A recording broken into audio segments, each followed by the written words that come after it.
Mike Bond of MMA Junkie and USA Today Sports here in Dublin, Ireland with UFC welterweight contender Rory MacDonald.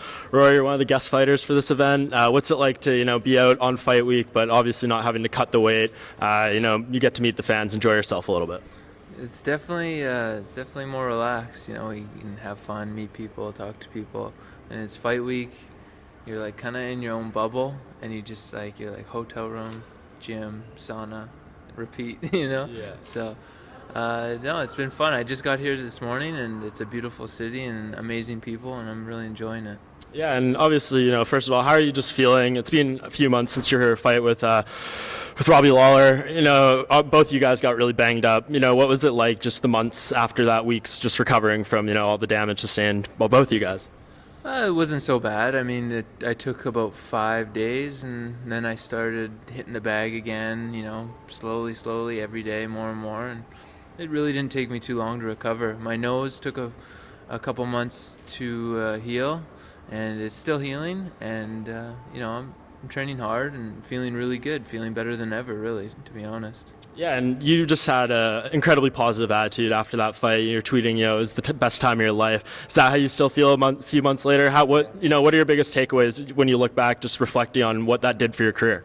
Yeah, well, it was an amazing experience. Being able to go in there 5 rounds, fight a fight with severe injuries that happened during the fight, like a broken nose and things like that, and battling through that experience. And it taught me lessons that I can't get in the gym or any other experience. You have to get in there and feel it and know how to react to that situation. So I'm happy that I went through that, because later on in my career I'm going to have fights like that again, and I'm going to have myself more composed. I'm going to act better.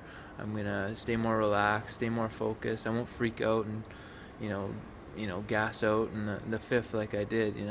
So I think it was really good for my career, and personally I enjoyed the experience. I think it was an amazing adrenaline rush, and being able to push through the things I was dealing with.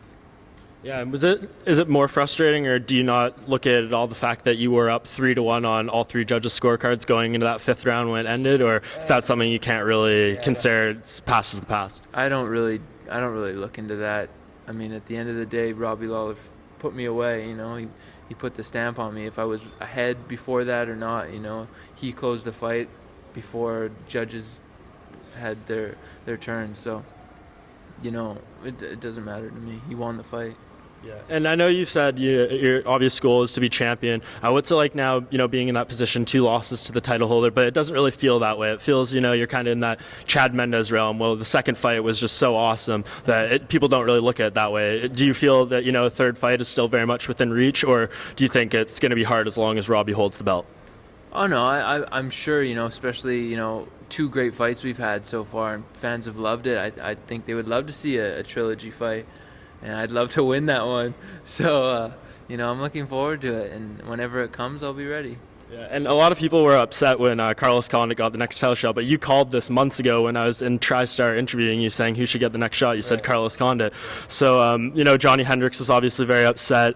How do you see that fight going down between Carlos and Robbie? Obviously, you've shared the cage with both those guys. Yeah, both dangerous guys.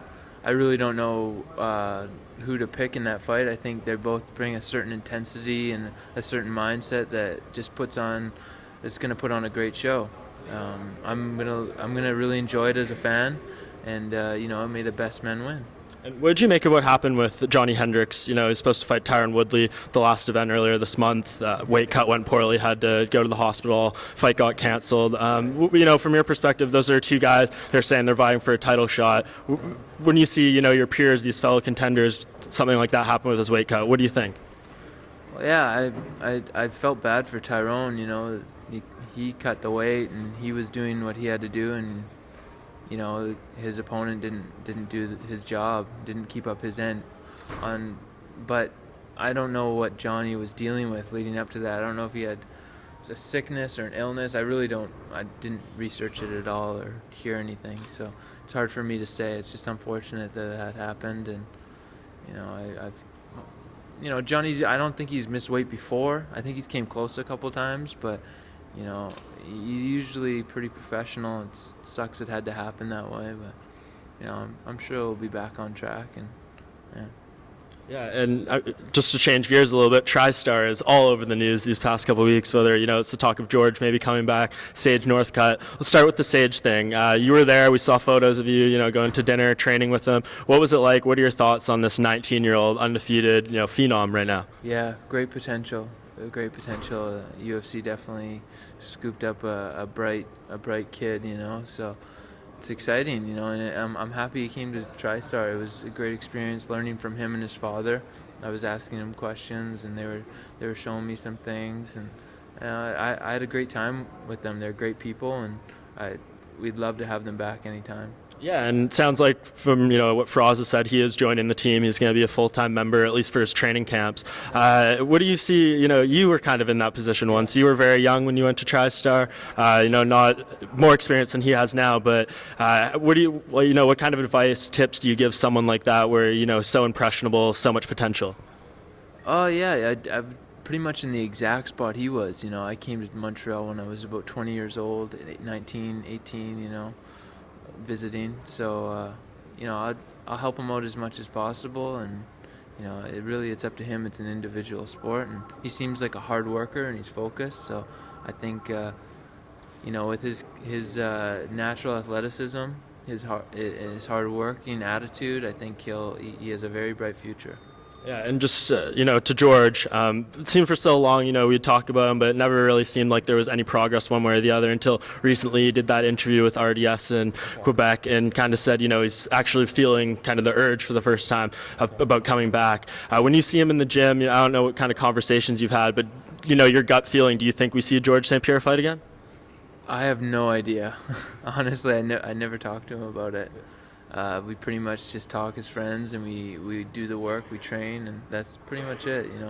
I try to stay out of that. It's his decision, and he's a smart guy. He was a champ for many years and at the top of the sport. So if he decides that he's ready to come back, then he's ready. I have all the confidence in the world in him. Yeah. And finally, just before I let you go, your future, we talked off camera, you don't have a fight booked quite yet, but, there's been a lot of talk about the Hector Lombard matchup. You guys were supposed to fight last year in Montreal, fell through because obviously the stuff that happened with his drug test. Is that kind of the fight you're holding out for? His suspension's going to be up at the end of January, or are you kind of just training, willing to get in there anytime, even if there's, an injury with this Lawler Condit fight? Who knows? Anyone's good with me. I'm here to fight the best and fight anyone. So if they want me to fight Hector, bang, done. I'll sign the paper. No worries. And if it's someone else, that too. It's all good.